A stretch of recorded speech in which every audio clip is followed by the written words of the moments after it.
from Ethiopia and also from Ghana, who will be contributing to the conversation for today's YesPac Learning Series. Welcome once again. And just to begin with, I will just want to prompt everyone that we do have an interpretation booth. So wherever you are connecting from, should you want to listen or tune in French or English, you have the opportunity to look at the down button and then just switch to whichever interpretation of whatever is being presented you want to tune in or listen to in. So a very warm welcome to everyone once again to the YesPac Learning Series for today. I am Deborah Delasi Akoto-Tamaklo. I am a research analyst and the YesPac coordinator here at the African Center for Economic Transformation. What we do is we work around the 6 packed countries. We do have Ghana, Cote d'Ivoire, Ethiopia, Niger, Rwanda, and Uganda as part of our chapter countries, where we advocate and also use the pact as a tool to be able to bring high-level policymakers and key stakeholders together with development partners as well, to be able to advocate and also influence some policy decisions that are being made at the high level in the place of youth employment, skills education, and education. So without wasting much time, I would like to bring in Mona Idrisu. Mona Idrisu will be joining us shortly, and she will be giving us the opening remarks for today's YesPac Learning Series. Actually, Mona is the head of youth employment and skills here at Assets, where she oversees our projects and help African countries create an enabling environment for developing youth skills to meet current and future job demands. Mona is also an international development expert in economics with extensive work experience in research and generating evidence-based learning across various sectors relevant to youth, including youth employment and job creation, entrepreneurship, education and 21st century skills development, youth governance, agriculture, and youth in technology. Without wasting much time, I would want to bring in Mona Idrisu to give us the opening remarks for today's YesPac Learning Series on integrating TVET into general education in Ethiopia, a pathway to youth employment. Mona? Hello, Mona, if you're with us.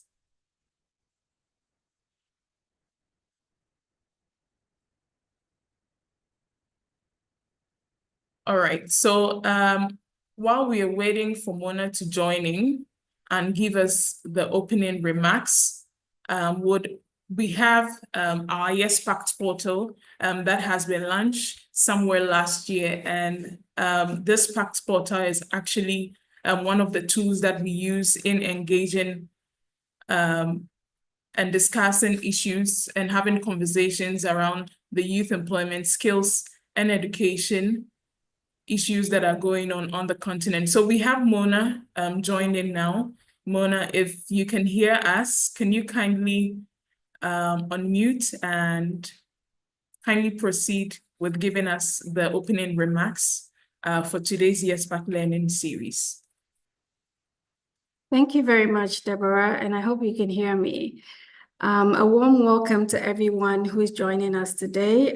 Thank you to our partners in Ethiopia who are kindly hosting us for this version of the learning series, or this edition of the YesPac Learning Series. And also a warm welcome to our panelists today, who will be sharing their experiences from their various countries. We have participation from Ghana, Cote d'Ivoire, and Rwanda. So welcome and thank you, everyone.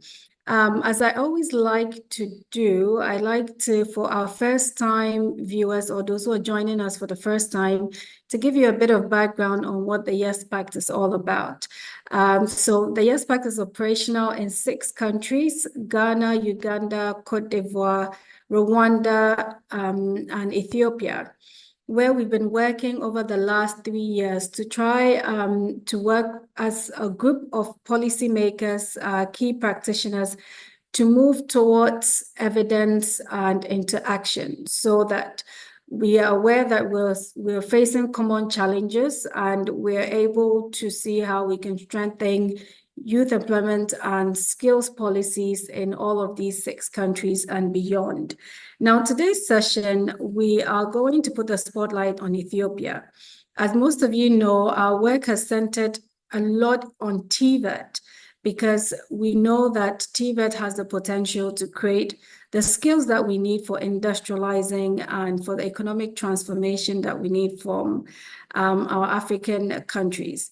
Now, in Ethiopia, there's been a lot of recent advancements in TVET, particularly around integrating TVET into mainstream education or in general education. Now, this is an innovative practice in the sense that it eliminates the dual system that we have when it comes to TVET education. And for most of you who are practitioners in the field, you also understand that the field faces this poor perception when it comes to TVET. So this helps to address this where there's no dual system. And what it also means is that every young person that is graduating from a certain level of education in the country is equipped with practical skills. So it means that we're not robbing any young person of TVET skills. And as most of you would know, TVET skills are everyday skills we need, which is beneficial to all of us. And so I particularly like this integrated system because of the advantages that I've just mentioned. We still have a significant youth unemployment situation.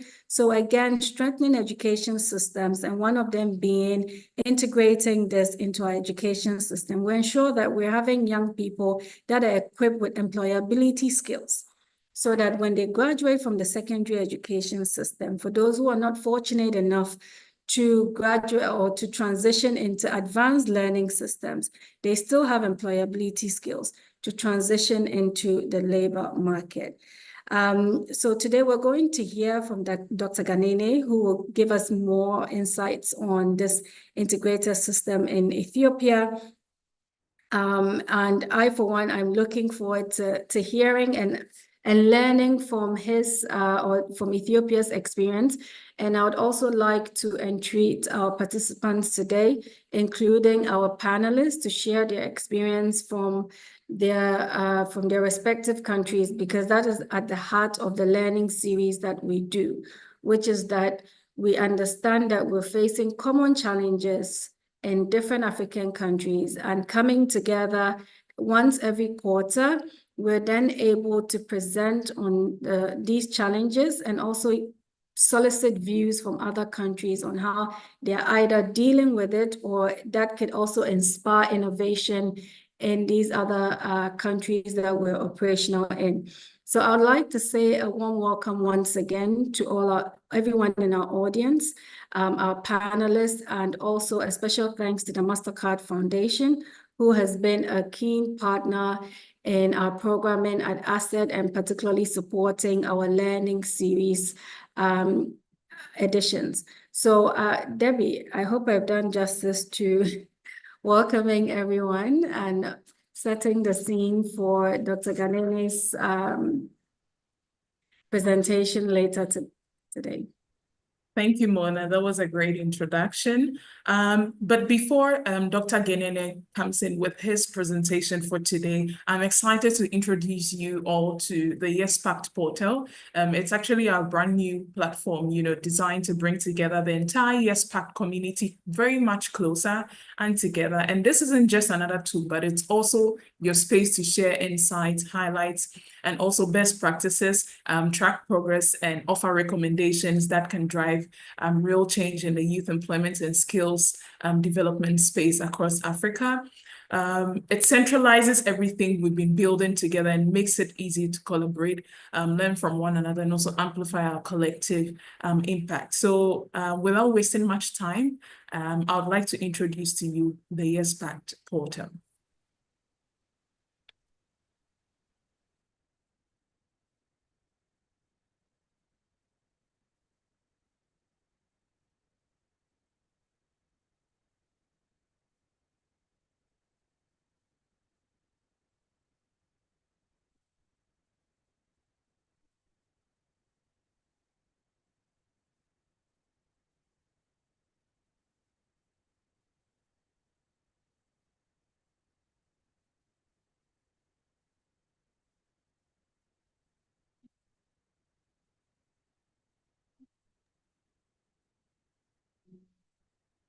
So is there a sound or is it All from right, my? so I think we are missing out on the sound, but what you see on your screen is actually how you're able to log in and sign up for the portal. So right after this Yes Pact learning series or today's event, we're quickly going to have, even in the chat box, how to sign up or how to sign in.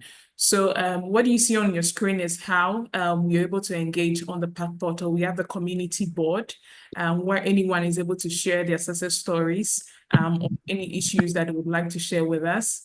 We also have other areas within the platform that we're able to interact. You're able to share with us any reports that has to do with the space of youth employment, skills and education with us, or any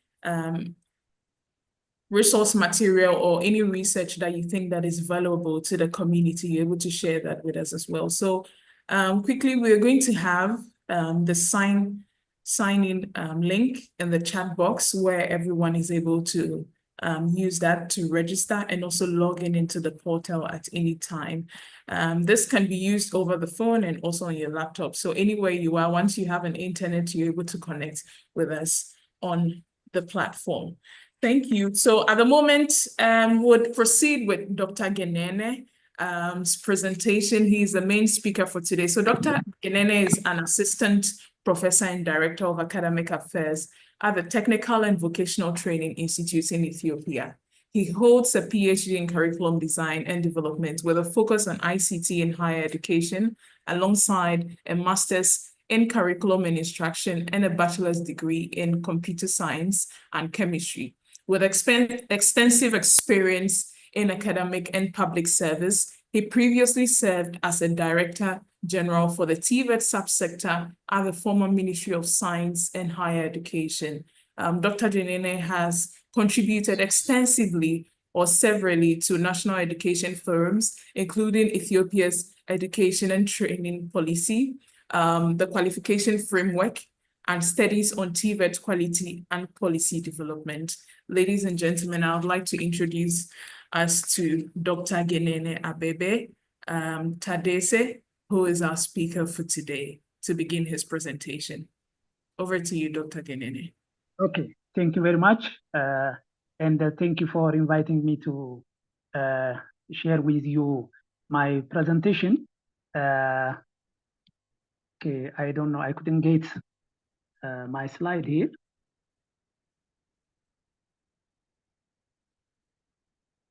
Sorry, you just tolerate me for some time so that I can access. Share me. Yeah, but I couldn't get the document. I am trying to do that. Yesterday, we did that, but I don't know why I couldn't access it now.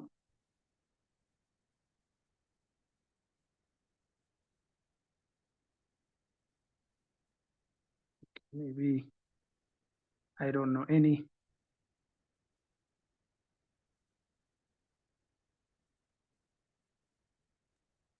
Hi, Dr. Genene. So you could take down your screen and we will do it from our end, if that's fine. Okay. All right. Yeah, I need some readjustment. Anyways, you can do that. All right. All right. So you can stop sharing. You can just take down your screen. Yeah.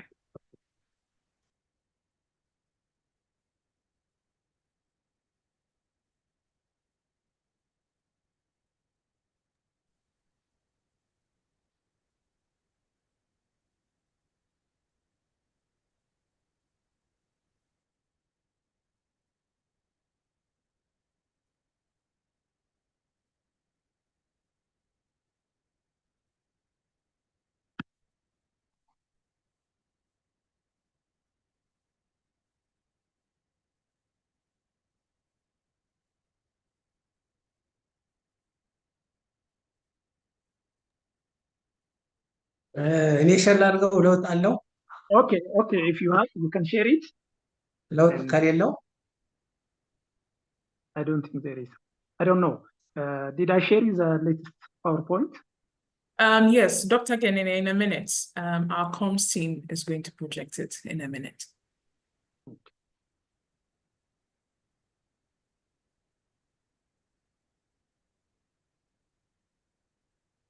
This one. Okay, drag it down once. The next slide. Let me see the next slide. This one. Yeah, let me see the next slide. The next slide. Okay. No. You see, there is some rearrangement. Okay, Anyway, so it's just okay. let it ላክልኝና እንትን እለዋለሁ እኔ ከላክልኝ ቴሌግራም ላይ Okay. ዋትሳፕ ላይ Yes.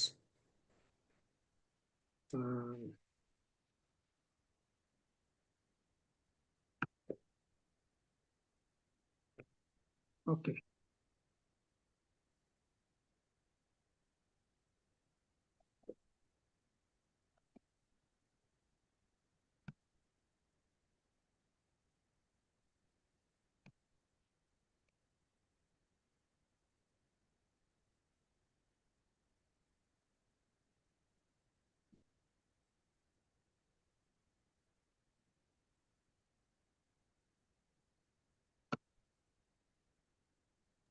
I've sent it. I have sent it. You can share it, Dr. Yes, Ahmad. so apologies, everyone. We're working on getting the slides up.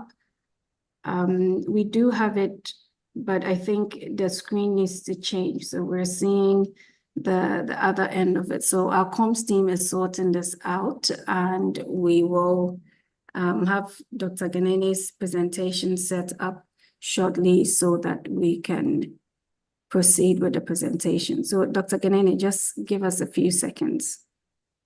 All right.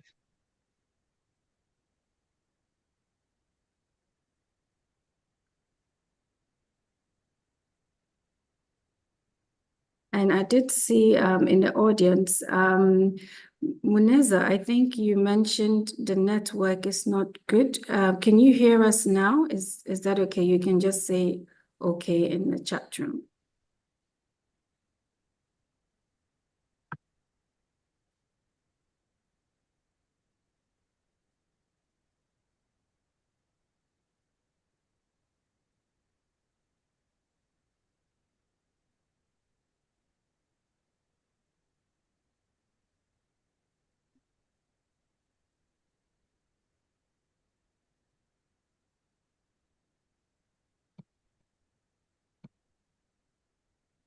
I think I got it now.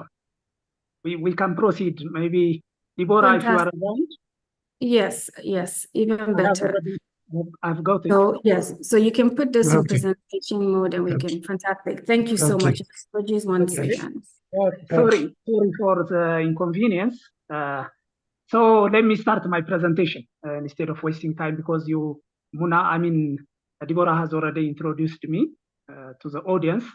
So my major presentation topic is on vocationalization of general education in Ethiopia to enhance employability of graduates. You can see it from the slide, in fact.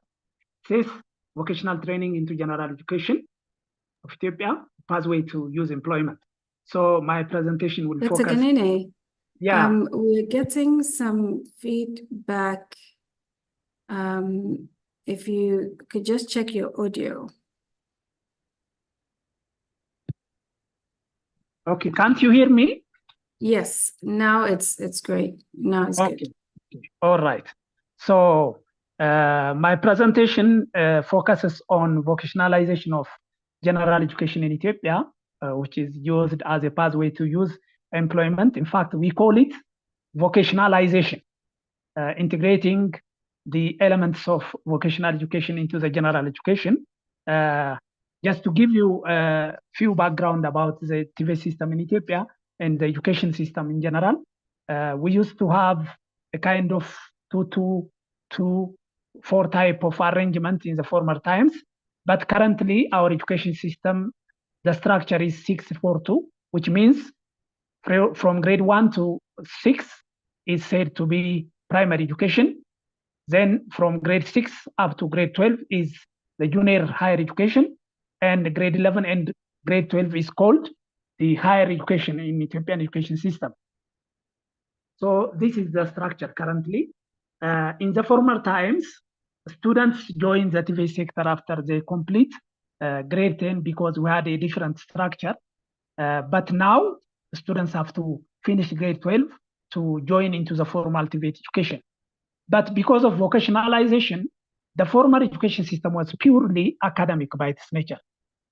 The students did not have any information about vocational education when they joined TVET institutions after completing grade 12. But currently, the vocational elements have been integrated into the different grades, particularly at grade 11 and 12. Students select at least one vocational area, one vocational occupational area, and they take that. So after they take grade 12 national exam, they have three options. One is to go to move to higher education, which is to universities, and the other option is to move to TVET college, and the third option that they have is to mix into the world of work. Formerly, students did not have TVET background, and after they complete grade 12, they will remain unemployed because they are not certified. But now, because they have background in the general education, after they complete grade 12, those who are not interested to move to universities or TVET college, what they do is, can you hear me, by the way? Can you hear me? Anyone, can you hear me? Yes, we are Yes. tuning in. We are all Yeah, tuning just in. We continue. can hear you. Okay. So after they finish grade 12, because they have the background in the general education about vocational education, they have orientation. So what they do is they can take a national competency assessment right after they finish grade 12. If they don't want to go to universities or if they don't want to go to TVET colleges, the options that they have is just to to take certification, competency assessment. And if they pass that competency assessment, they will be certified. That certification is level 1 certification, which enables them to mix into the world of work. So they are certified, they can join the world of work after completing grade 12 and getting certified through competency assessment. So this is what's happening now. But in the former days, they did not have that opportunity. Once they complete grade 12, they have no certification. If they are not in a position to to go to universities or to go to TVET college, then they remain idle or they get employed into the informal sector. But now, because they have orientation in the general education about vocational courses, they get assessed and they get certified. After that, they will be employed. That's what's happening now. So this certification process ensures their employability. That's one advantage that we are having from this vocationalization of the general education. And the system is also believed to ensure that students who do not pursue further education can transition into the world of work with some practical skills. And the lack of one of the challenges that we are having now, even though we had that opportunity, even though we have provided this opportunity to grade 12 completers to mix into the world of work after certification, it's not free of challenges. There are lots of challenges that hinder us from helping them get equipped with the required competencies. One is lack of cohesion between the general education and the TVET curricula. We haven't established a system that links the education which is given in TVET institutions and the vocational courses which are given in general education. So if these students want to move to TVET college, then they have to take some additional courses, bridging courses. If not, there is no direct alignment between the two curricula. And the other is, in general education, we do not have well-qualified TVET teachers who have industry experience. That is the other challenge that we are facing. Those who are teaching in the general education currently are those teachers who formerly teach other courses in the general education. They take short-term courses, short-term training, and they train our TVET they teach TVET courses. They lack experience, they lack industry experience, and they are not that much qualified to teach these vocational courses. So this is one of the challenges that we are facing. The other is in our general education, we do not have sufficient infrastructure, equipment, and funding also to provide hands-on trainings in the general education. So students mainly take theoretical courses. Even though they get oriented on what vocational courses are, they are not that much qualified in terms of skills and knowledge in the area of vocational courses. So this insufficient infrastructure and resources is hindering us from providing the required competencies to our general education students. And the other one is, as you know, TVET needs collaboration between the industry and the training providers. Especially general education do not, those schools which are delivering general education have no access to industries. Most of them are in rural areas and there are no industries there. So there is no strong linkage between the industries and these schools which provide vocational courses in general education. So unless students get real experience in the world of work, real experience in the industries, we cannot say that they are well qualified to provide services in the industries, to produce the required competencies, to disclose the required competencies when they mix into the world of work. So this weak linkage is the other challenge that we are facing in our education system. And the other one is there is no career guidance or vocational guidance services given to students in the general education. So they choose courses which they feel will help them to mix into the world of work, but they do not really get proper orientation about their future fates, about their fates after taking these courses. So they choose either listening to their friends or whatever they have in their mind, and they do not get proper guidance in the selection of these vocational areas.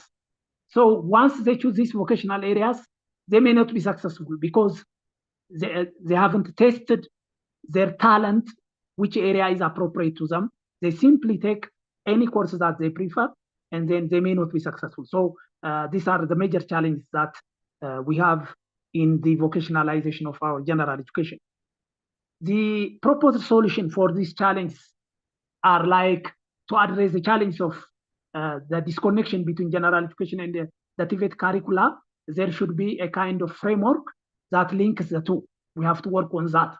And the other one is to mitigate the challenge that we have with respect to the competencies of TVET, trainers, teachers. Teacher training programs must incorporate industry attachments and competency-based methodologies in their trainings. We have teacher training programs, one of the, teacher training institutions, and one of them is our institute, in fact, where I am working, the Ethiopian TVET Institute. We train teachers and we send them to TVET college. But we are not in a position to send these teachers to the general education because we have limited capacity to do that. So we have to expand our capacity. We have to work on that. And not only our institute, other teacher training universities are also there. These teacher training institutions should also be equipped with the required instruments, infrastructure to train teachers. And the other proposed ideas that we have with regards to filling teachers' gap is to make sure that they get industry attachment. Teachers get industry attachment so that they can get the required competencies to teach. Because if teachers are not competent enough, if they don't know the real world of work, they cannot prepare students for the world of work. So they have to get industry attachment. So we have to introduce this into our education system. The other is resource mobilization should be given emphasis. In fact, TVET is underfunded in general. In Ethiopia, TVET is underfunded. And now we have developed a new policy which says that different stakeholders should contribute to TVET funding, like the private sector, the government has to allocate additional budget to make sure that institutions are well funded to purchase equipments, infrastructure, and other required things. So we do this for general education also. And one of the new things that we introduced in our TVET system is colleges can establish enterprises through which they can generate income. And now we are proposing to introduce this concept into the general education also, so that they can establish their own enterprises and then generate income to support the vocational training which is given in the general education. So this is the other recommendation that we have, or the other proposed solution that we are suggesting. And the other one is strengthening the linkage between industries and the training providers and the general education particularly, which is delivering vocational courses. So we should establish a system like apprenticeship and other we call it in fact cooperative training, where students take theoretical trainings in schools and then practical trainings in the industry. So we have to introduce that through supporting mechanisms that encourage the industries to get involved into apprenticeships, and internship is the other thing that we are suggesting. And as I have mentioned, we have suggested schools to establish enterprises. These enterprises can serve for income generation as well as for practical trainings. These enterprises, they either give services or produce goods. So there are appropriate areas where our TVET, our students can get hands-on experiences. They go there, they produce things or they deliver services so that they can generate income as well as build their competencies. So this is the other suggestion that we have with regards to enhancing collaboration between the industries and the schools that provide vocational trainings. Additionally, we have to establish a career guidance system or vocational guidance system in our schools, which give services for students in selecting occupational areas, in identifying their talents, and the other activities are also there. So the other suggestion that we have is establishing a vocational guidance system or career guidance system in the general education. So these are some of the suggestions that we recommended. As a conclusion, the vocationalization of general education in Ethiopia, it presents a transformative opportunity to address youth unemployment. As I have said, formerly, once students complete grade 12, the only options they have is either to go to universities or TVET college. If not, they'll remain unemployed or they get into the informal sector with very low payment. But now this vocationalization has brought the chance for grade 12 completers to take competency assessment and then to be certified so that they can easily get employed into industries or they can create their own jobs also. However, this is not free of challenges, as I have said. So to address the misalignment between general education and TVET, we have to establish a system that integrates the two. And the other one is to address the shortage of qualified vocational trainers. Either we have to increase the number of education training institutions that deliver training to the TVET teachers, as well as including industry attachment in the teacher training institutions for the teachers, for the to-be teachers, I mean. And the other one is to address the resource gap. I mentioned that we have diversified our income generating means, either government support or internal revenue generation, internal income generation through different strategies, and one of which is establishing enterprises into these institutions, which are for income generation as well as for practical training. And the other one, as I have said, is introducing career guidance system in our education system. So with sustained commitment, Ethiopia can harness vocational education to achieve its socio-economic development goals and build a competitive future. So what are the takeaways that we can take from our experience? Other African countries can draw valuable lessons from Ethiopia's effort to vocationalize general education. In fact, I know that in some countries, vocational education starts even at lower level, primary level or secondary level. In our case, it was not like that. Vocational education started after grade 12, but now we have vocationalized our general education. So students have a chance to take vocational courses while taking other academic courses. So those countries, those African countries who use the same system that we were using, they can learn that vocationalizing general education, introducing vocational courses into the general education will enhance employability of our students after completion of general education. Moreover, by adopting the strategies proposed in this presentation, like curriculum alignment, teacher capacity building, vocational guidance and counseling, and early exposure to vocational areas, other African nations can strengthen their vocational education systems and better prepare youth for the workforce. With this, I come to the end of my presentation. Thank you very much, with apologies for rushing because I wasted some time trying to upload the material. Thank you very much.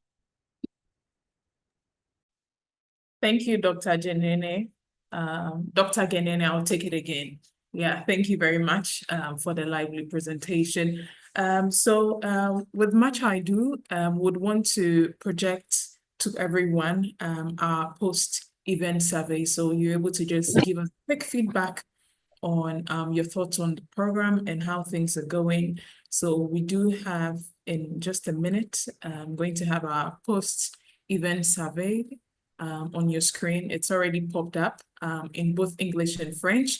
So in just a minute or two, can we kindly just fill this out quickly on our screens, and then would proceed by introducing our panelists and then continue with the panel discussion session.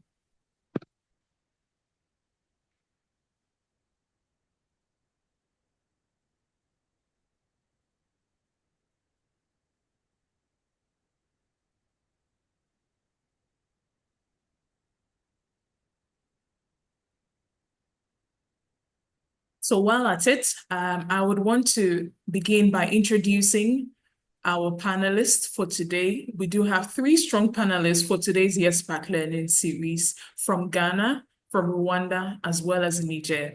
So our first panel for today is Osei Kofi. Osei Kofi is a passionate educationist, policy analyst, and TVET expert with nearly 2 decades of experience in Ghana's education sector. Since 2022, he has played a key role in Ghana's TVET transformation agenda as a member of the Training, Assessment, and Quality Assurance Division of the Ghana TVET system. And he has also served as the Chief Operating Officer at BOG Group. He's also a frequent contributor on radio and television as a panelist on education and development issue. Mr. Osei holds a degree in psychology, a master's in persuasive psychology, and another master's in public affairs. He has undergone dual TVET training at the Düsseldorf and Bochum Chambers of Crafts in Germany. I'm sorry if I mispronounced that a bit. His academic journey includes studies at Oti Boateng Senior High School, Presbyterian College of Education, Ashesi University College, the University of Ghana, and the Commonwealth College in Canada. So a very big welcome to you, Osei Kofi, and thank you for joining us. I want to proceed with our next panelist, and that's Dominic Ingabire. Dominic is the principal of Rwanda Polytechnic, Karongi College in Rwanda. Hello, Dominic, can you hear us? Yes. Great. Thank you for joining us. I would want to proceed with our third panelist, and that's Dr. Habu Abdul Bature. He's also a seasoned expert in technical and vocational education with over 20 years of experience in Niger. He currently serves as the Director of Continuing Education and Intersectorial Relations at the Ministry of National Education, Literacy, Vocational Education, and the Promotion of National Languages. He's a specialist in administration and management of technical and vocational institutions. He also has held the role of Inspector of Technical and Vocational Education in Niger. At the moment, in recognition of his contribution to the education sector, he's been awarded the title of Officer of the Order of Academic Realms. Thank you for joining us. Bonjour, Dr. Abdou, et merci pour rejoindre nous pour cette session d'aujourd'hui.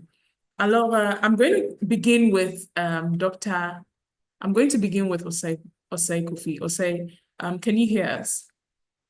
Yeah, I can hear you. Great. Actually, during the presentation, Dr. Genene, made some profound contributions on the proposed interventions. I think one of them that resonated much more with me, particularly in line with what you do, is how they're going to address the challenge of the disconnect between general education and TVET curricula, and that is essential to develop an integrated curriculum framework that defines clear linkages between the two. Now, knowing, your experience with the Ghana TVET service or the Ghana TVET sector, we also know that Ghana has made a lot of strides in reforming its TVET system. From your perspective, what key institutional or structural changes are necessary when embedding vocational training into general education? So quickly, briefly tell us what are the key institutional and structural challenges that are necessary for embedding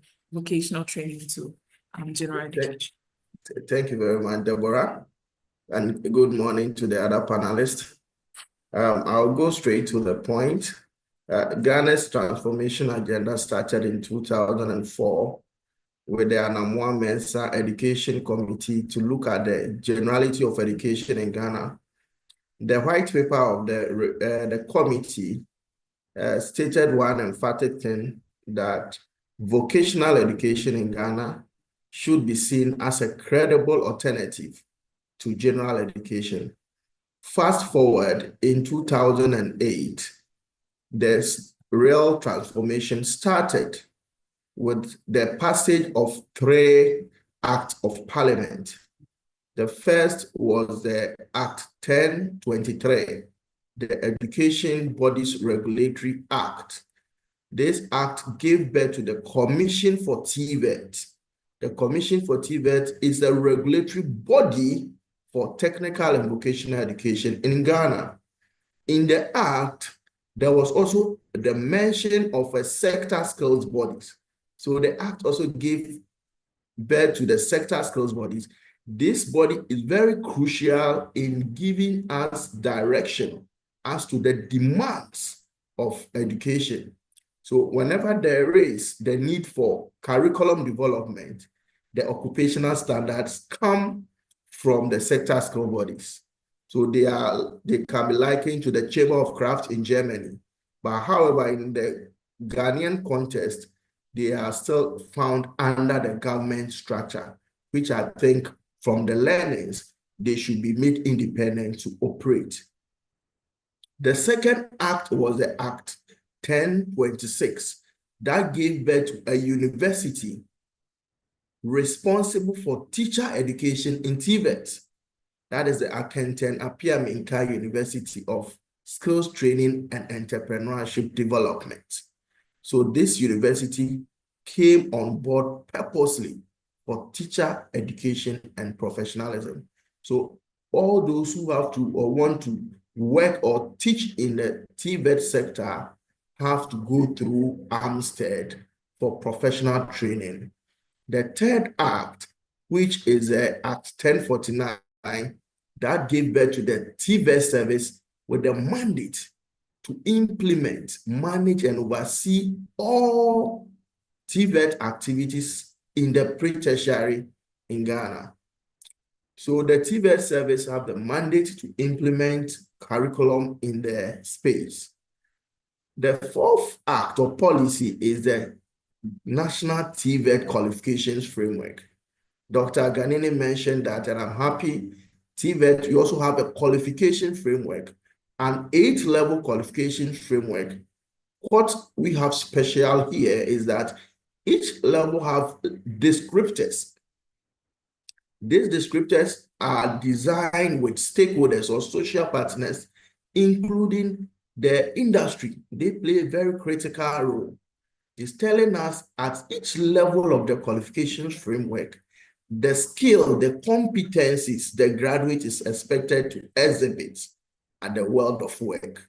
So as you progress from level 1 to 8, that is the Doctor of Technology, the demands become intense and you are required to exhibit more skills. So at our 8-level qualification framework, that is it, from National Proficiency 1, National Proficiency 2, National Certificate 1, and National Certificate 2. That is the pre-tertiary level. Then we have the next 4 levels: National Diploma, Bachelor of Technology, Master of Technology, and Doctor of Technology. And the last 4, that is a tertiary level. Another critical thing that the qualification framework tells us is the workplace experience learning.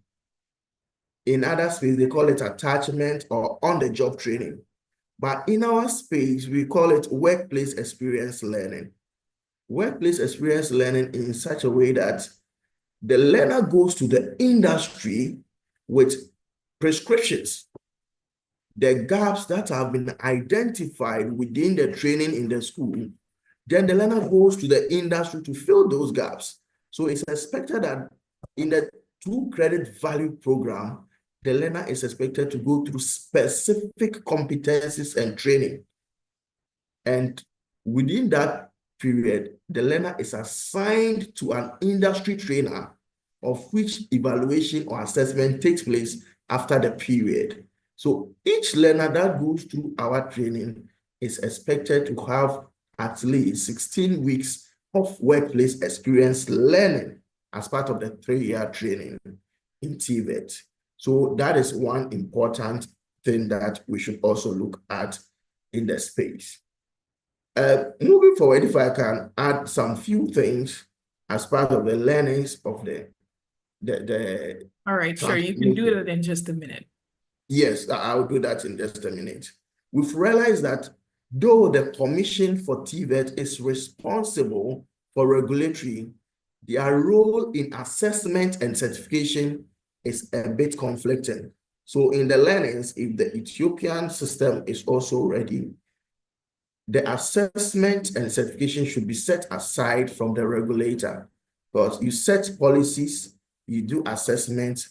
There should be an independent or a 4th act that will take responsibility for assessment and certification, so that the regulator can regulate both the assessor and also the implementer. Thank you very much, Deborah. Thank you, Osei. That's great to hear. I would want to come to you shortly around the perception of TVET, knowing that Dr. Genene also made a profound contribution around, creating a structured career guidance service that should be introduced in school. And as we speak, we are aware that Ghana is also working extensively on the career guidance policy. So I would want to come to that shortly, and also around perception and your role, particularly in the media space, right? So I would move to Dominique and then come back to you, Osei. So Dominique actually is the principal of the Rwanda Polytechnic Karongi College in Rwanda. So Dominique, from an institutional leadership perspective, what are some of the big challenges that you face in delivering vocational or technical training within the general education framework, especially in terms of infrastructure and also teaching capacity in Rwanda? And what lessons do you think that Ethiopia can learn from?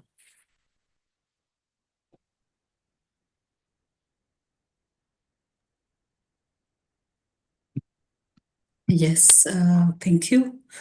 So from an institutional leadership perspective, what I may say, I can just bring you back to how the education system in Rwanda, first of all, is constructed.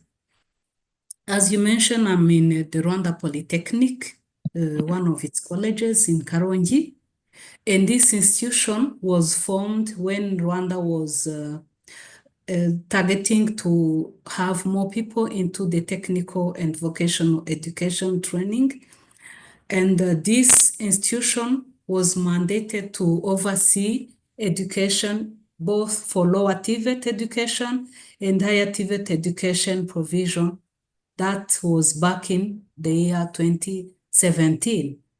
But then, because the sector was very huge, many schools, especially for the lower TVET education, they were across the country.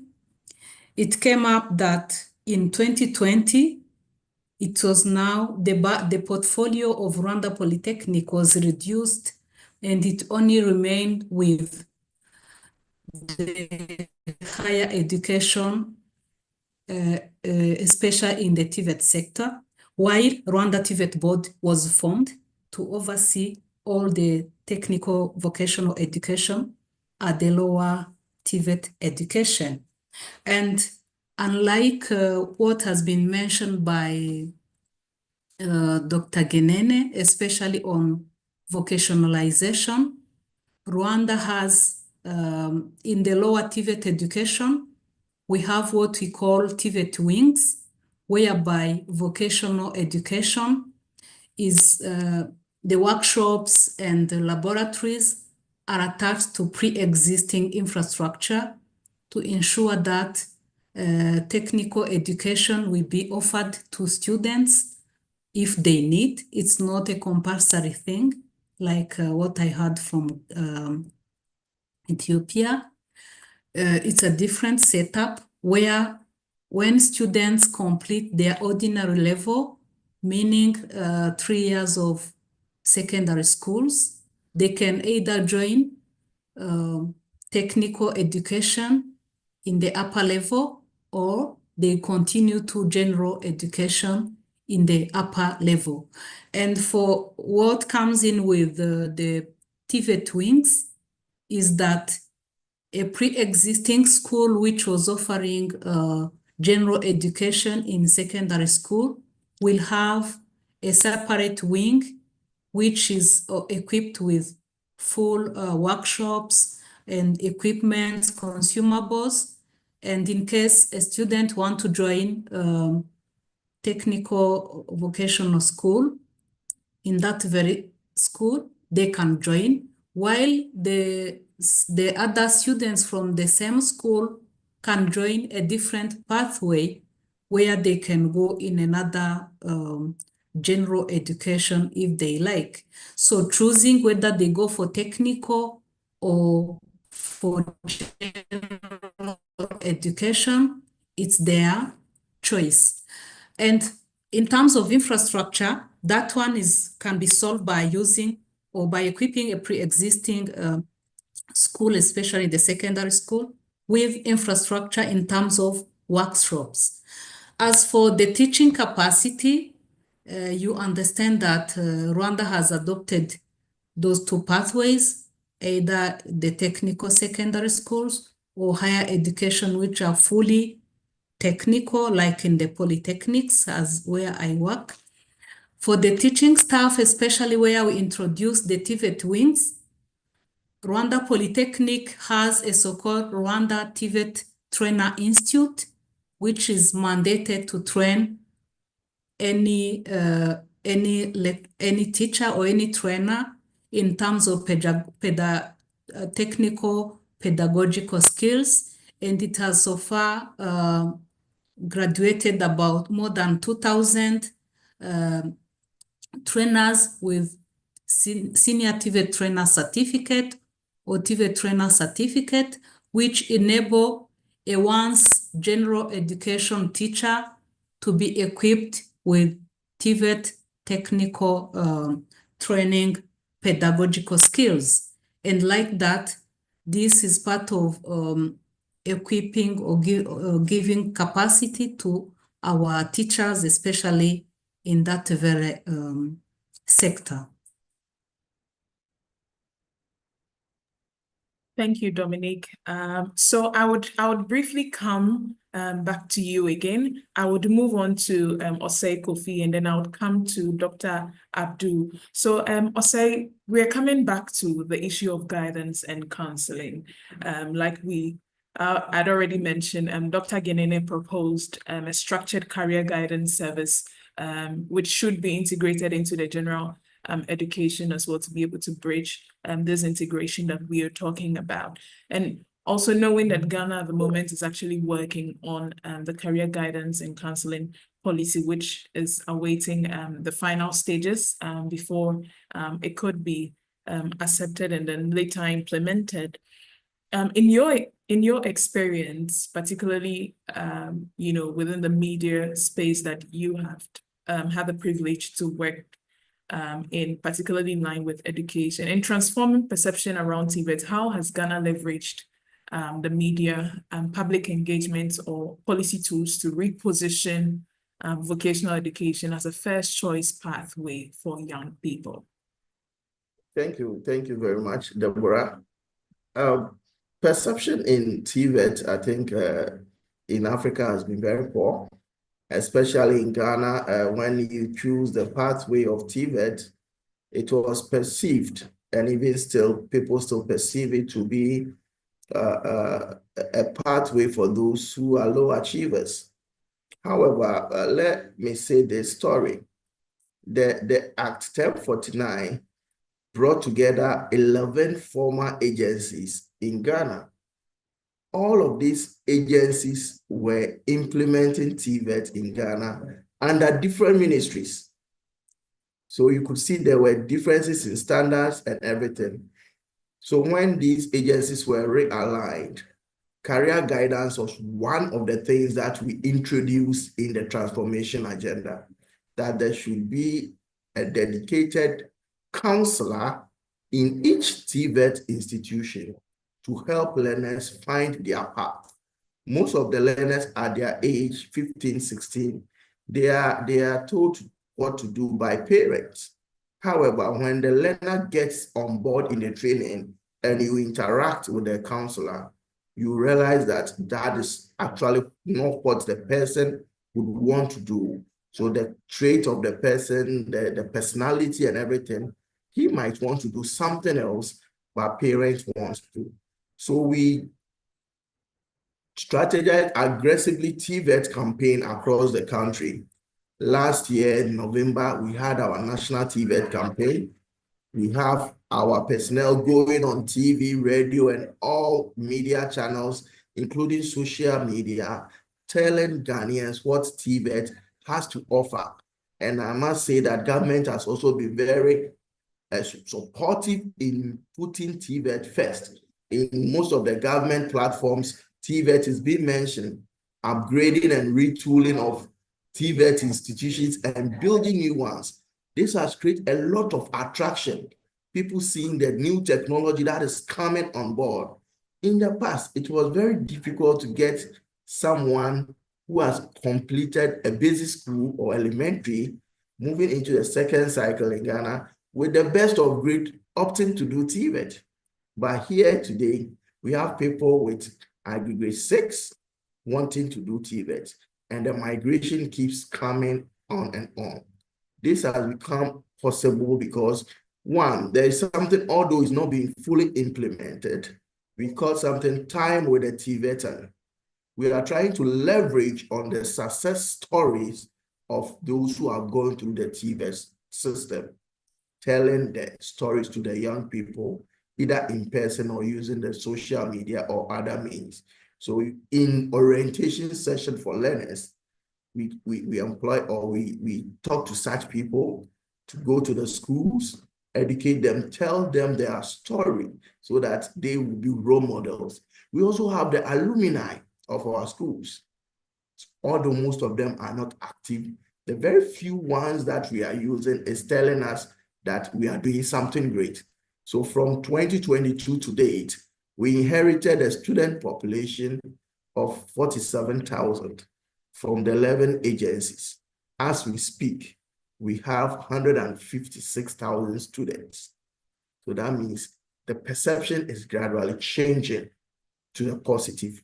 And I think we need to do more, getting more partnership, telling our stories, and also investing in TVET. Thank you very much. Thank you, Osei. So speaking of perception, I would like to come to Dominique. Dominique, I'll have you speak, but before then, I would want to bring in Abdul. So I would have you speak, knowing that you are a principal in a college. So you get to feel and see things more, firsthand than, we the others who are behind and then watching and observing and advising. So I would have you come in to speak on the perception, particularly around the students and also the parents. But before then, I would want to bring in Abdul. Bonjour, Abdul. Est-ce que vous m'entendez? Bonjour, Dr. Abdul. Oui, bonjour Deborah. Et bonjour Deborah. Rebonjour à vous et merci pour nous rejoindre pour la session d'aujourd'hui. Alors,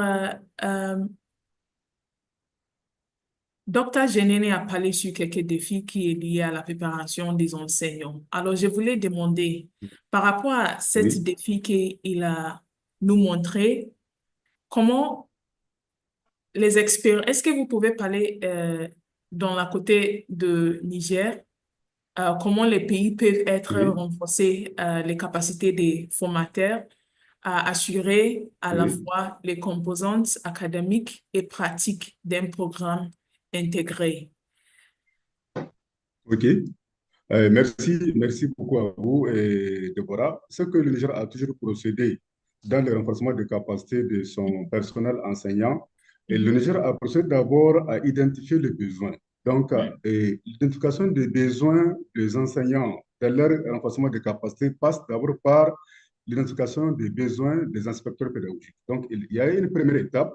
La première étape a consisté à renforcer les capacités des inspecteurs pédagogiques, des conseillers pédagogiques, de chefs d'établissement, proviseurs, lycées et chefs de travaux. Cela a permis de constater leurs besoins en formation, de les renforcer. Une fois que ces premiers acteurs ont été renforcés de leurs capacités, ils ont été formés. Maintenant, ils ont pris à relais donc, la question de formation de formateurs. Là aussi, il s'agit de phases. La première phase permet de faire une formation en pédagogie générale. Il faut que tous les enseignants sachent comment élaborer un cours, comment animer un cours, comment évaluer un cours, comment procéder à la gestion de la classe elle-même avec une multitude d'élèves. Donc, la deuxième phase permet aux enseignants aussi d'être renforcés de leur capacité en pédagogie générale. La troisième, c'est de renforcer leur capacité en psychopéda. En psychopéda, c'est-à-dire qu'une part est de leur permettre d'avoir des notions en psychologie, d'autre part aussi en pédagogie générale. Cette troisième phase étant finie, maintenant il faut aller renforcer les capacités des enseignants, du personnel enseignant, chacun dans son domaine.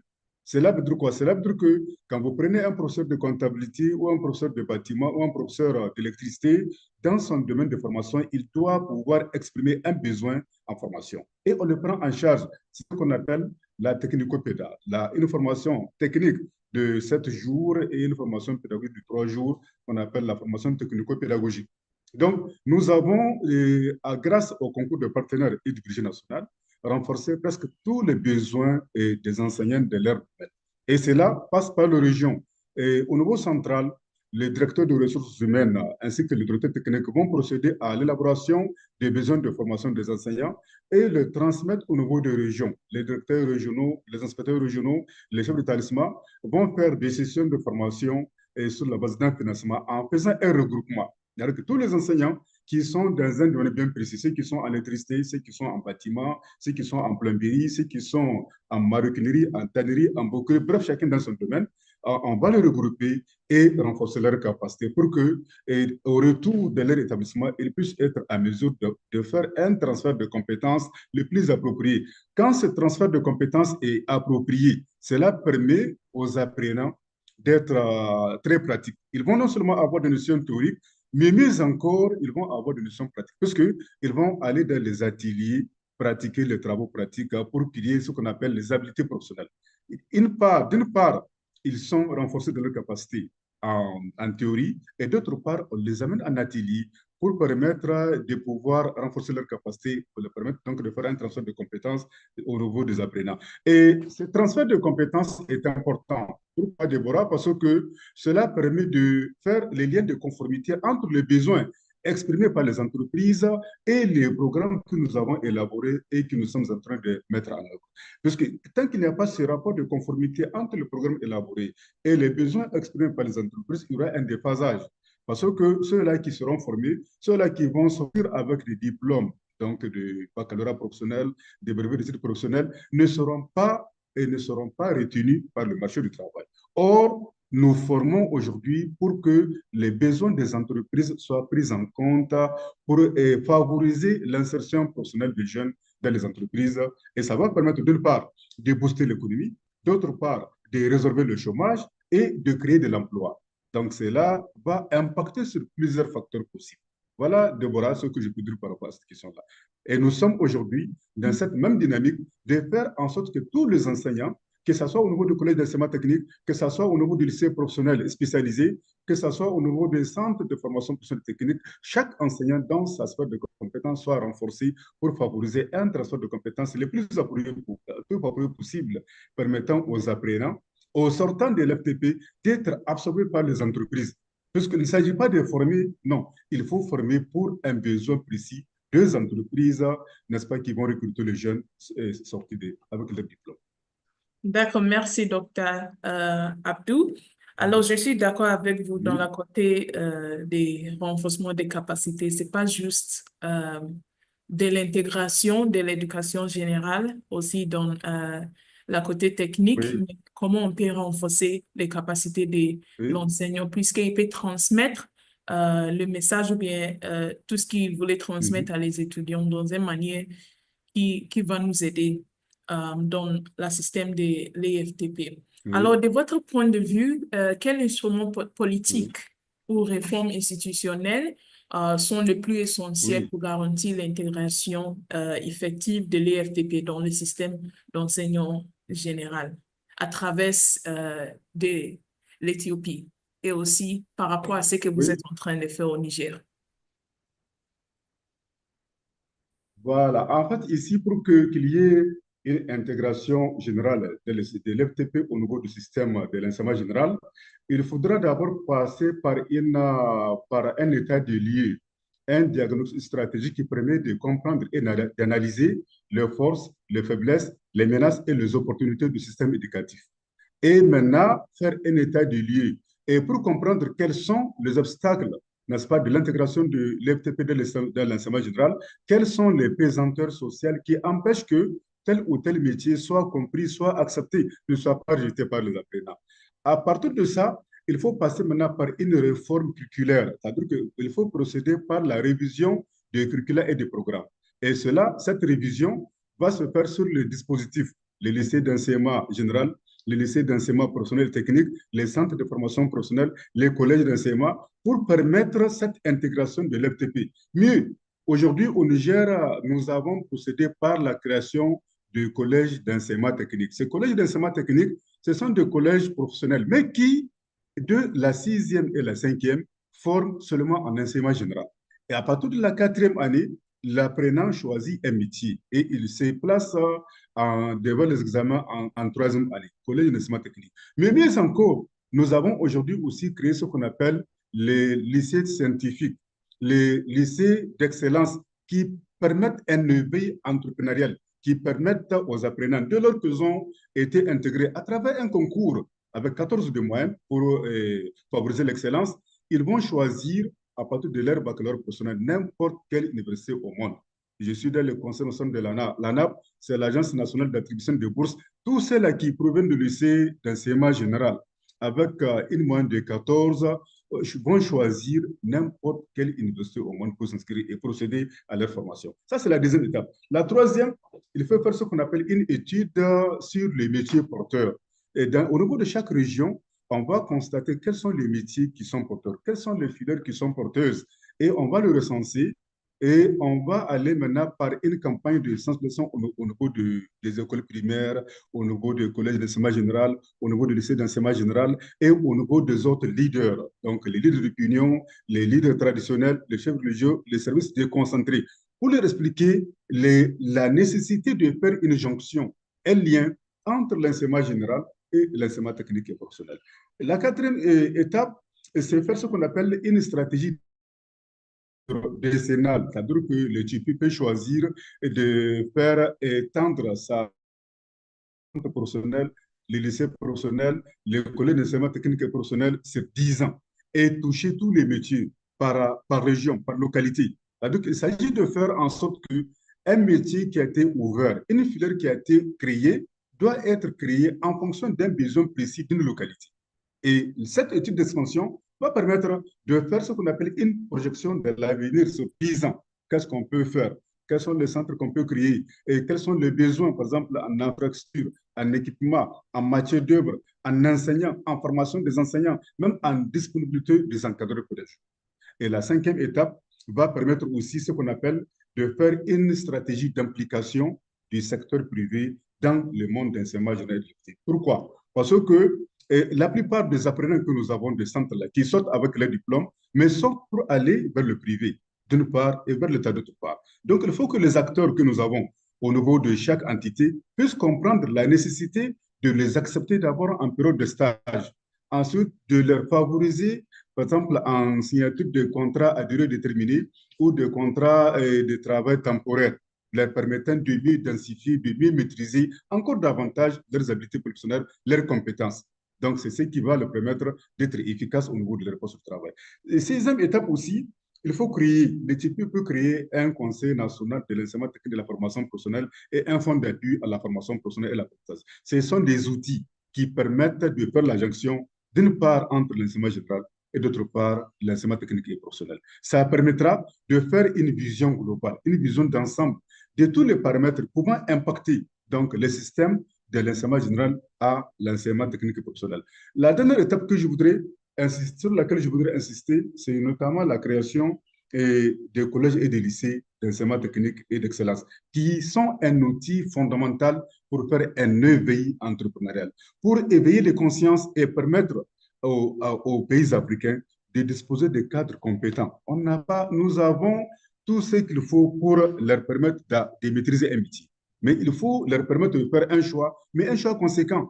Quels sont les besoins des entreprises de BTP, bâtiments et travaux publics? Quels sont les besoins, par exemple, des entreprises d'électricité ou de plomberie ou chaque domaine? On doit leur permettre de comprendre ce choix-là et de faire un choix judicieux.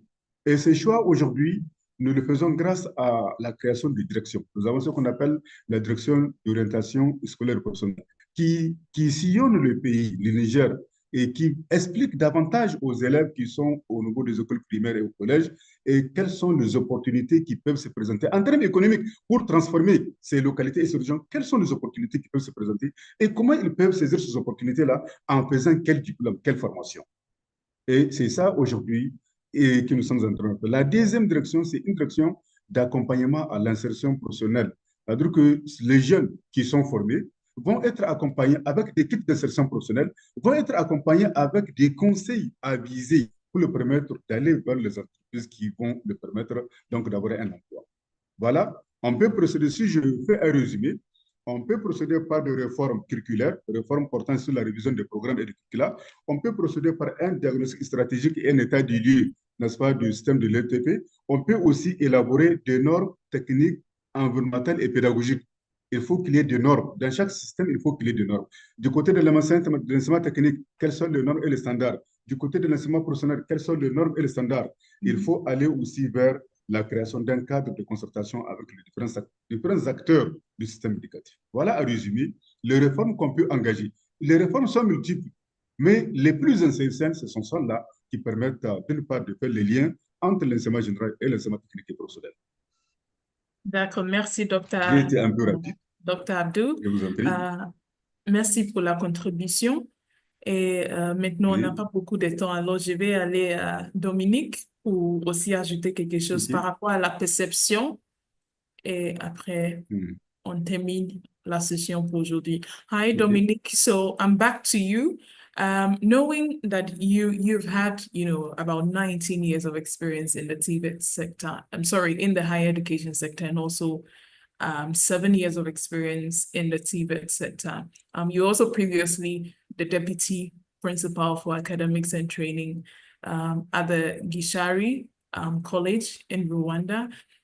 Can you share with us, and currently being a principal of the Rwanda Polytechnic Karongi College, can you quickly just share with us in the next 2 minutes, some of the perception of the parents that has been observed in terms of, the general societal perception.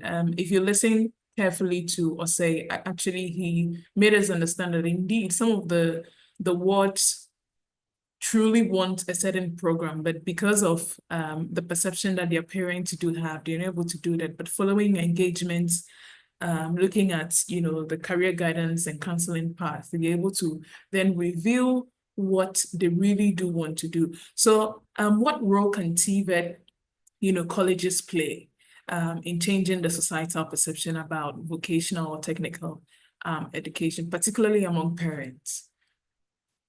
Thank you very much. The role of the TVET colleges or the polytechnic colleges in case of Rwanda, their role in changing the perception of the parents and even of the students themselves is large.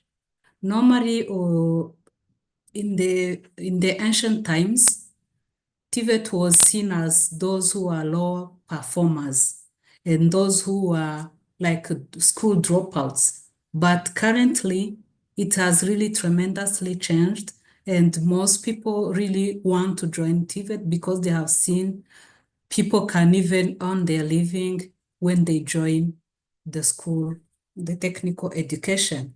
And this was nothing but through policy, country strategies, and more of engagement, especially in terms of TVET campaigns, which are done especially at national level or even at school level, it can also be done.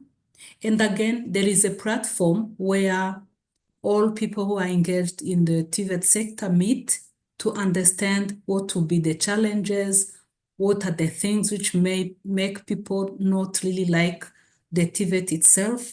And then we go back as implementers of the programs to go and work on what can help us to ensure there is a clear awareness on what we do offer as colleges. And in that regard, colleges can also be engaged in community outreach activities where we can either go with the staff and the student themselves to offer the so-called professional community outreach activities. For example, in our college, we are offering the programs in electrical technology, and in that, we plan an activity where we just go out in the community to fix some lamps, electrical lamps, using our own students, both girls and boys. We go in specific villages, we work with the local authorities, and we go and fix those small things, and people will see that we can do something which gives a clear outcome. The same applies with another programs we do offer, which is horticulture technology. We may be having new technologies which are not really known by the farmers or the local people in our region. And we may organize a specific community outreach program where we invite the parents. Of course, the farmers may be having even their children following up some secondary schools somewhere. We invite them, we teach them the new technologies. We also at the same time tell them what we do offer as a college. And in the end, they see that one can earn the living, not that they have done really technical training because they are dropout, but because they are capable and able to perform something which can make the country thrive through development. Another thing is that we as a higher education technical college, we engage with the lower technical secondary schools in a sense that they may come to our college through excursion and study visits, and they may be using the tools and the equipments which are found in our college, and they come to interact also with the students come to interact with the higher education students in our college, and they come to know what they do and how they aspire, what they aspire to be in the future. And like that, at some point, those who visit our college while they're still at school, at secondary school, in the end, they may end up even choosing our college to join it when they want to go for higher education. So we may engage in several activities, including those ones. And again, the Rwanda Polytechnic and its colleges, they organize skills competitions where the best performers are publicly provided with specific awards. And this is mostly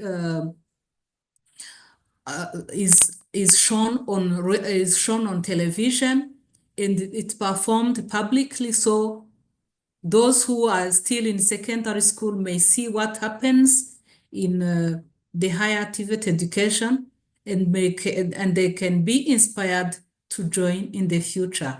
So those are the few activities, but again, we do provide career services to the students for them to really understand that TVET is not for the dropout. They may choose a specific trade based on their choice. And there was this perception about some fields or some trades were predominantly attended by either girls or boys. And at some point, girls were fearful about joining specific programs. And there is this program Rwanda Polytechnic has introduced to ensure that even girls can be able to join. Of course, when they're best performers, we have the Special Girls Scholarship, which was put in place in collaboration with some of our partners. And this also ensures that even girls can join specific programs.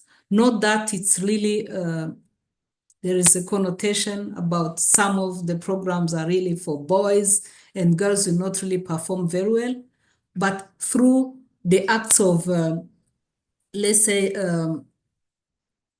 the acts of providing them the necessary things for them to be able to attend through such scholarship, it also shows or it empowers them to be able to join such specific programs. So in brief, those are the few things that we do as an institution to ensure the perception also becomes better.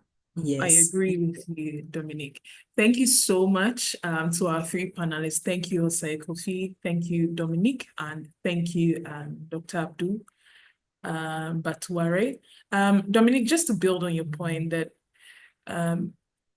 actually integrating, TVET into general education is great that it starts at a very young age, like you were saying. We have 5 minutes.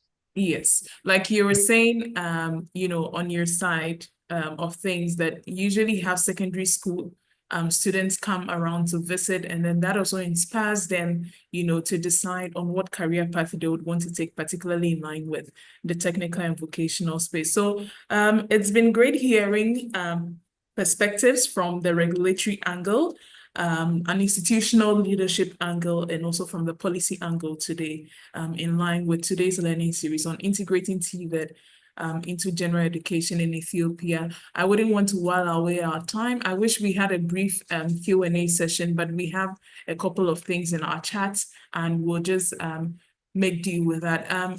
For now, I'd want to bring in Dr. Amari, who is very much ready and on to give us the closing remarks for today's YesPac Learning Series. Dr. Amari, before you come in, he is the lead researcher at the Policy Studies Institute and the head of Industry Development Policy Studies Center since 2014, and he's currently the coordinator of Industrial, Urban, and Infrastructure Policy Study and Research Center. He's also the lead for our Yes Pact Ethiopia work that we do in Ethiopia. Thank you, Dr. Amari, and you may proceed with the closing remarks as we close down on today's. Thank you, Deborah. Can you hear me? Yes, we can. Thank you. I'd like also to thank all participants. I think it's a very good discussion, and I think I hope we share some important issues on the agenda. The agenda is vocational training into general education in Ethiopia. That's a pathway to use employment. Previously in Ethiopia, the focus was on general education, especially up to grade 12. So there is no any vocational course in the lower grade. So I think the government already feels it's not correct, so it should be corrected. So because of that, the government has revised educational and training policy before 2 years, I think before 3 years. So now in this revised education and training policy, the emphasis was on vocationalization. So vocationalization starts from grade 7. So when they complete, as Dr. Taganan already said, when they complete grade 12, they will have at least level 1 certification on Tibet, so that they will have some vocational skill, so that either they can employ themselves or they can be employed on some business organization. That was, I think, a better approach. So this is a good approach. We already feel it that this is a good approach, and this one should be encouraged. But still, there are key challenges, especially when you go around. That means in rural areas, there is no sufficient infrastructure, including the internet access, and also other facilities, laboratory and workshop facilities. And there is also there is weak linkage between industry and Tibetan institutions.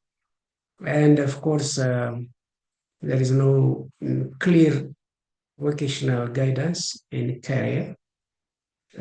So those are, of course, the main challenges related to this vocational education, especially in rural areas. So Dr. Ganana already proposed a solution for them. Enhancing practical training is the first thing that should be done. So practical training is a shortage, especially. And of course, to do that, Tibetan institutions should generate their own income generation. So the government now allows the Tibetan institutions to establish some enterprises that produces products and services. So those enterprises can produce products and services, and they can sell, and they can generate their income. So that will be helpful for the Tibetan institutions on one side for income generation, on the other side just to give practical training on that enterprise for the trainees. That's also a good approach that can be taken from the Ethiopian government as a lesson. It's already started at this time. So the career guidance should be developed. Of course, it is necessary to have a career guidance policy like is already started by Ghana. We need to have that one. We don't have that one. So in general, vocationalization is in general education is very essential, and the government already committed for this one. With regard to this, I think we already get some lesson from Rwanda, from Ghana, from Niger. I think this is also a good lesson for us. We can learn to each other. We have got a bit lesson, for example, from Ghana. Same is true that the Ghana focus on vocationalization, and from Rwanda, especially from the Rwanda Polytechnic College, Dominic has already shared us very important lessons, especially relating to the perception of parents on TVET. That's improvement. So we can take a lesson how they do a change on community, including parents. How just the government of Ethiopia is also giving an attention for this one. Just the government of Ethiopia need to improve the perception of community on TVET. So even though there is some change, but it is necessary to give an attention for that. So the vocational education is not compulsory in Rwandan aspect. I think in lower grades, it's not compulsory. In some countries, in Ethiopia, in grade 7, starting from grade 7, it is also compulsory. Maybe after grade 11, I mean in grade 11 and grade 12, there may be an option, I think, in the future. I think they are discussing now. Just students may get an option on grade 11 and 12, but Ethiopia, it seems that Ethiopia is making some compulsory for TVET education, not only not a choice, but it should be compulsory. But Rwanda give, I think, a flexibility. That's so it can be taken as a lesson.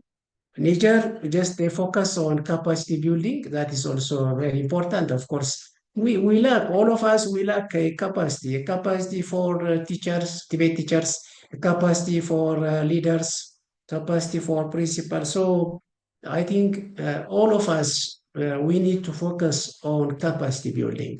That's very, very essential, especially to improve the quality of TVET training system. We need to focus on capacity building, and the private sector should also involve on capacity building, especially on giving practical training for TVET teachers and trainees. I think that's all for because of the time. I think we shall wind up at this time, and thank you. Deborah, is to you. Thank you. Thank you, Dr. Mari, for gracing us with the closing remarks and also giving us a quick summary on all the contributions and lessons learned from the 3 countries represented today, including Ethiopia. So thank you, everyone. Would want to say a very big and sincerest appreciation for all who have taken their time out, to our panelists who were well represented today to speak and then discuss on the issues of integrating TVET into general education, leading us or creating a pathway for youth employment in Ethiopia. So our session for today has come to a close, and we'll call it a day. Enjoy the rest of your day. Okay, thank you. Welcome to the Pact Portal, your gateway to accelerating economic transformation across Africa. To log in, simply check your email for the login link, choose a password and enter your credentials to access the Pact Portal. Here, members gain access to a wealth of resources, including progress reports, toolkits, forums, and more. Dive into our collaborative platform to connect with like-minded individuals, share knowledge, and drive impactful change. Together, we can transform policies into action and propel Africa towards sustainable development and prosperity. Contribute your insights, expertise, and innovative ideas to YesPac's collective knowledge base by submitting an article. Share valuable external articles or research relevant to YesPac's mission by submitting external insights here. This can be external resources you believe will be beneficial to the community and Pact chapter members. Discover the dynamic forums on the portal.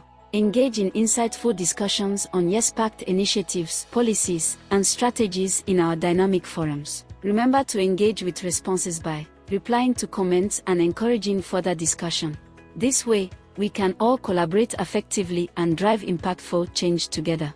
Explore detailed reports tracking the advancement of economic transformation efforts alongside practical toolkits. Stay up to date with chapter members, view photos and videos of past events and engagements to see Yes Pact in action. Explore more. Explore our website and discover all the features designed for you. For any assistance, feel free to click the Contact Us at the bottom of the screen.